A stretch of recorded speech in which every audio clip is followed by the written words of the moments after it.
Bonjour et bienvenue dans cette nouvelle vidéo support de formation Access où nous allons aborder cette fois-ci les jointures. Nous allons réviser comment modifier une jointure dans une requête, choisir la bonne jointure et puis la finalité de ça.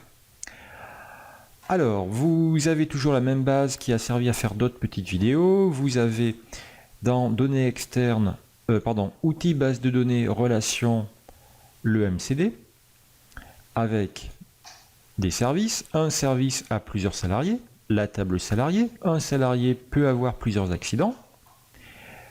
La table importance, il y a 3 importances de mémoire, bénin, moyen et grave. Une importance peut être attribuée à plusieurs accidents. C'est une base de données qui sert à lister les accidents de travail avec la date, les heures et la durée de l'accident afin de faire des statistiques en fait, d'accidents de travail. Quand est-ce qu'ils ont eu lieu, à quelle fréquence, quel service, etc. etc. Ok.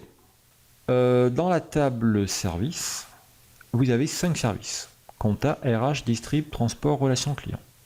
Ok.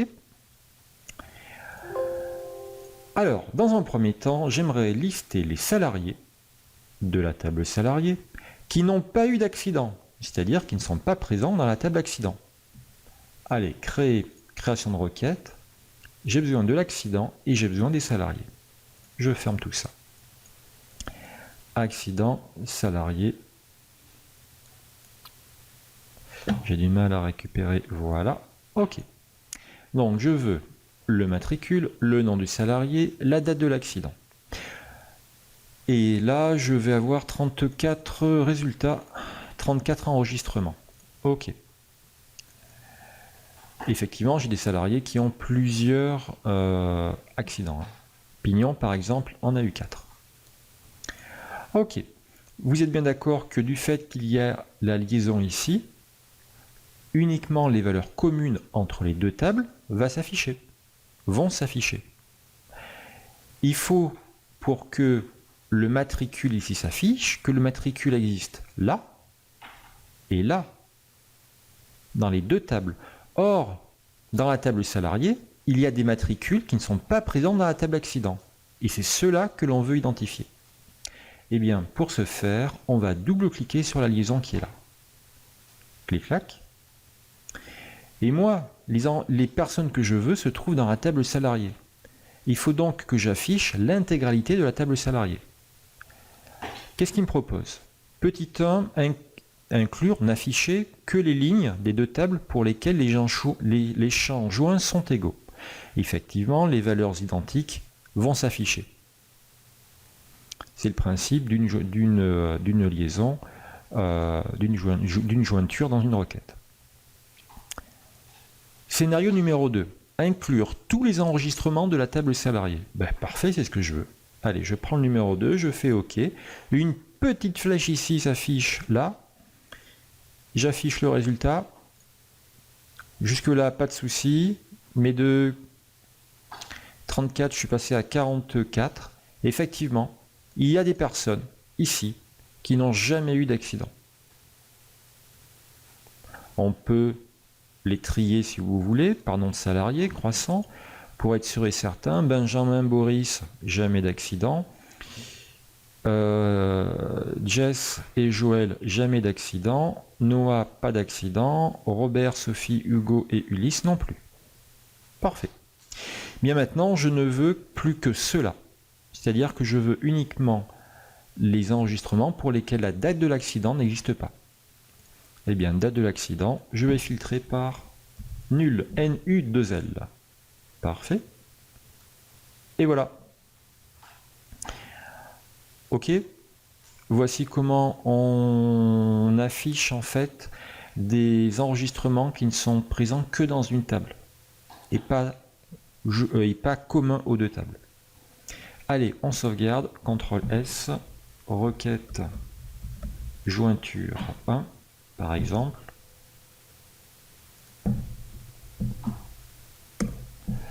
Allez, je ferme. On va en faire une deuxième. On va modifier un petit peu la table importance. Vous allez ouvrir la table importance. Il y a 3 importances. On va en rajouter une. Bénin, moyen, grave. Qu'est-ce qu'on pourrait rajouter?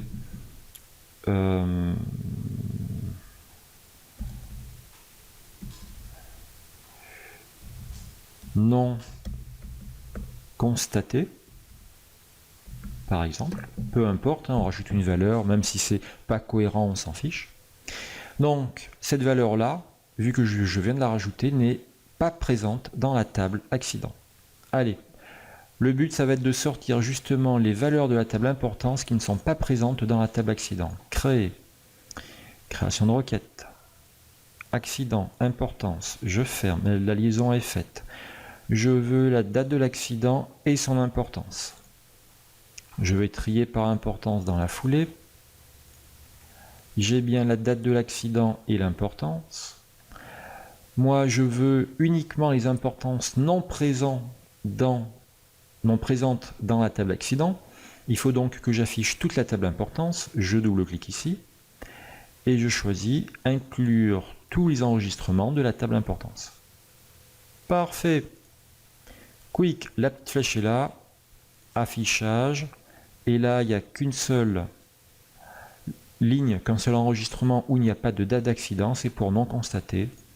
On fait pareil. Critère nul.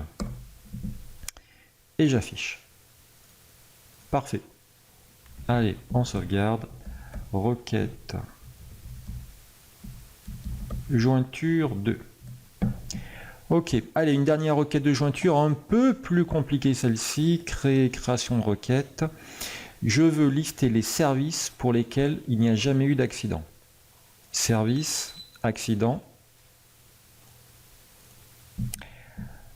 Donc j'ai pris service, j'ai pris accident, mais il me faut une table qui fasse l'intermédiaire, la table salarié. Ok. Donc j'ai le service, j'ai les salariés, j'ai l'accident. Donc je veux en fait les services pour lesquels il n'y a jamais eu de salarié accidenté. Ok. Pour l'instant, je commence. J'affiche le service, le nom du salarié et la date de l'accident. J'affiche et là j'en ai 34. Ok. Effectivement, j'en ai 34. Je vais trier par service. Parfait. Compta, distrib, RH, transport. Mais je n'ai pas relation client. Relation client, c'est le but à atteindre. C'est le service qui n'a jamais eu d'accident. Donc, relation client est quelque part là-dedans. Donc, il faut que j'affiche toute la table service. Je double-clique ici. Inclure tous les enregistrements de la table service. Parfait. Je fais OK. Simplement là, si vous ne faites que ceci, c'est ce qu'on a fait dans les dernières requêtes, eh bien Access ne va pas aimer. Access vous dit jointure externe ambiguë. Et là, il vous propose de créer une requête intermédiaire. On pourrait faire ça en 2 requêtes. On pourrait. Mais on va le faire en une seule requête. Ici, on a affiché toute la table service et vous voyez que la petite flèche part dans la table salarié. Eh bien, Excel n'a pas voulu nous afficher les résultats parce qu'en fait, là, il y a une jointure qui a été modifiée. Et sur l'autre liaison, eh bien, on est resté en normal en fait, en jointure normale. Donc, je vais double-cliquer ici et je vais faire inclure tous les enregistrements de la table salariée. Je fais OK. Ma jointure se continue et j'affiche les résultats. Pas de problème. OK. Par exemple, le noix qui fait partie du service distrib n'a pas eu d'accident. Par contre, Nasser, qui fait aussi partie du service distrib, a eu un accident. Et voilà, on a relation client qui est là. Et c'est la seule ligne pour laquelle il n'y a pas de nom de salarié. Pour sortir ce que l'on veut, nul en nom du salarié. Et voilà. Allez, on sauvegarde. requête jointure 3. Voilà. Si vous faites appel à beaucoup de requêtes, beaucoup de tables, pardon, voire même à des requêtes, hein, pour sortir ce que vous voulez, s'il y a beaucoup de liaisons ici, en fait, vous pouvez tenter de faire ça, de faire suivre la jointure choisie. Mais parfois, c'est trop complexe. Donc, dans ce cas-là, on fera une sous-requête. Tout ça, ça et ça fera partie d'une seule et même requête, où on aura la liste des salariés qui n'ont pas eu d'accident, c'est ce qu'on a eu ici, et après on fera une deuxième requête basée sur la table de service et cette requête là. Et là on pourra, il y aura qu'une seule jointure avec ID service. Ok, j'espère que vous avez pu réussir ces trois petites manipulations. N'hésitez pas à les refaire ou à trouver d'autres exemples. Avec 4 tables, c'est un petit peu limité quand même, mais il ne faut pas hésiter. Voilà, à très bientôt, merci.